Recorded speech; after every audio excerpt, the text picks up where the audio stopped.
In order to celebrate Silent Hill's 10th anniversary, I thought it would be a nice idea to try and educate you with this video, a brief history of Silent Hill. In order to fully appreciate this video, then you must be considered a true fan of Silent Hill. If you are uncertain of whether you are one, here's a quick test. Do you absolutely worship Team Silent in everything they do? Also, can you only name one of them? You know, the guitarist. If your answer to both of these is yes, then you are a true fan. Well done. On January 31st, 1999, Silent Hill was released. Silent Hill brought players a new kind of fear, the kind that would really get inside your head and mess with you. It included some bizarre camera angles that almost seemed to mock the player, as if it's saying, "Hey, why don't you walk up all of those stairs while I float effortlessly up to the top?" We play the game as Harry Mason, who decides to go to Silent Hill for a holiday, and because his daughter begs him to, despite the fact that Christopher told him that she really shouldn't because he's read the website and... oh god. I'm so sorry. It appears my mind has been contaminated by something. Sorry about that. Anyway, you're Harry Mason, who soon starts to discover all of the many mysteries that lurk the streets of Silent Hill, most of which have been named after famous horror writers. Now, I like to think that as the founders of Silent Hill were naming the streets, at least one of them stood up and asked whether it was a good idea to name every single street in the town after a famous horror writer because, you know, that might be considered bad luck. Harry forces himself to explore the town as he watches it change between the two main worlds, terrible graphics and decent graphics. Now, seeing as Harry is a writer, he just can't help himself from writing in every notepad that he comes across in Silent Hill. While these notes would prove useful to Heather in 17 years, it probably confused the hell out of the people whose houses he went in. Silent Hill 2 was released in 2001, and this game had everything. It had great characters, sex appeal, and annoying creatures who constantly follow you around and you can't get rid of no matter how hard you try. No, I think I got the clips mixed up. Anyway, Silent Hill 2 decided to ditch the horror movie cliché of kids are creepy and decided to go down a new road, kids are annoying. In Silent Hill 2, you play as James Sunderland, a man who needs no introduction. If your name is Maria, that is. Basically, James goes to Silent Hill to be punished for his sins. Obviously, these punishments were incredibly evil. At one point, James was locked away in a prison cell for about 5 seconds. He was also given a sexier version of his wife by the town, which showed him. Actually, I suppose it was quite a punishment for him to only be able to watch her die without having any direct involvement himself. Now, James is quite a troubled man. He is the sort of man who starts screaming at you with a chainsaw if you leave him alone for 10 seconds.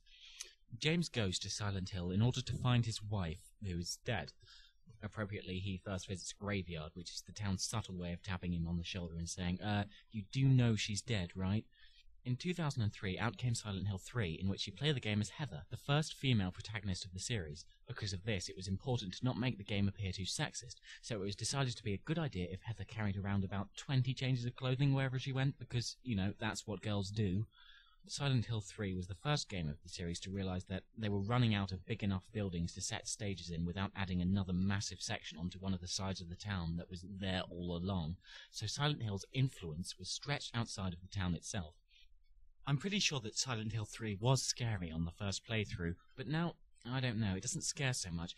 Maybe it's because I now know exactly what's going to happen next, or possibly because the scares are cheapened a bit when you're beating monsters up with a lightsaber and lasers that shoot out of your eyes whilst dressed up in a costume called Princess Heart.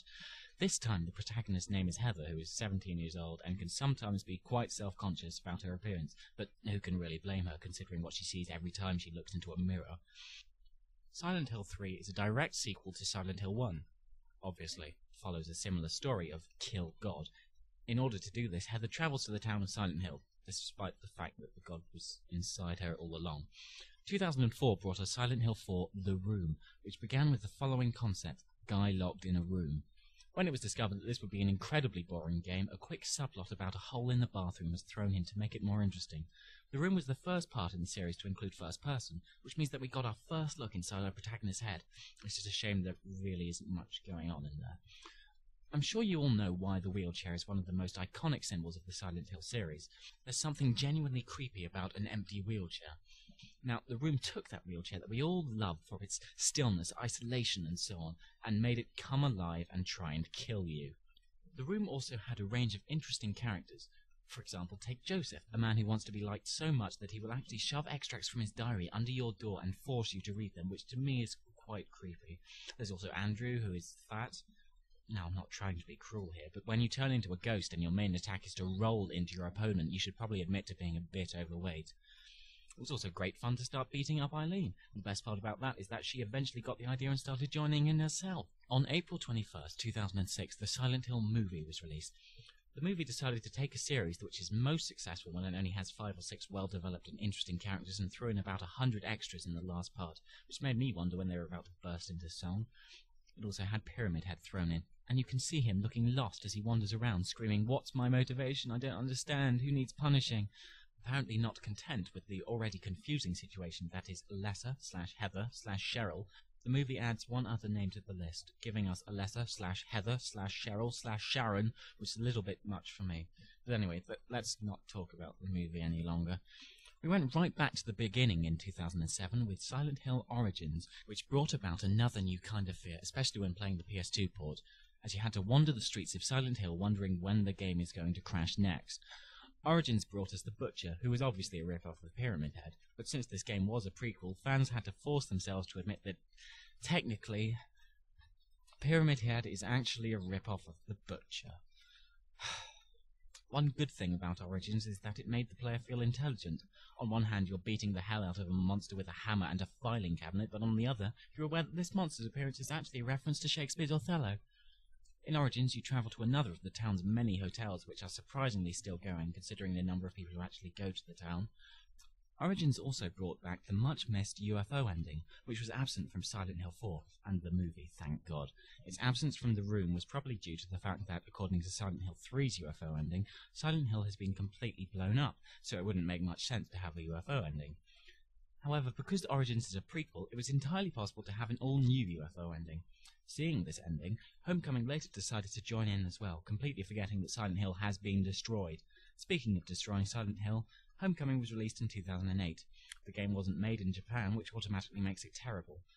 Unfortunately, Silent Hill's gameplay, along with Metal Gear Solid's, didn't survive the console generation jump. But it's alright, there's a reason. Alex was in the army. Problem solved. That's the end of that, because Alex was in the army, and it would only be bad if he wasn't, but he was, so it's all fine.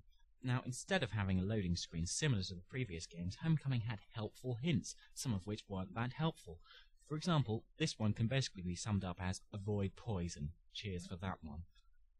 Homecoming includes our beloved Pyramid Head, and as if including him at all wasn't enough, he's had his name changed to Boogeyman.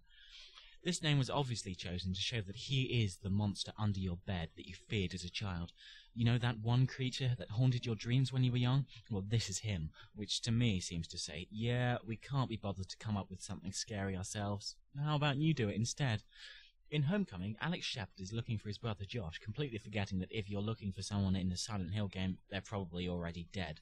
He goes to his town, Shepherd's Glen, where he meets his cryptic mother, who really needs to buy a TV or something. Anyway, while Homecoming was certainly different to previous Silent Hills, we are finally granted the ability to actually open doors, and if that isn't taking the series in a great new direction, then I don't know what is. That's basically it for Silent Hill's 10th anniversary. Actually, much like Heather's birthday, it's difficult to tell exactly when we should be celebrating, thanks to the release dates of different continents, but January 31st seems to be the official date. Similarly, like Mary from Silent Hill 2, fans are still uncertain whether the series has been dead for 3 years, a few months, or whether it still lives on. Whatever the case, I hope you all enjoy Silent Hill's birthday appropriately, yet responsibly, and yes, I do realise that those two words do contradict each other.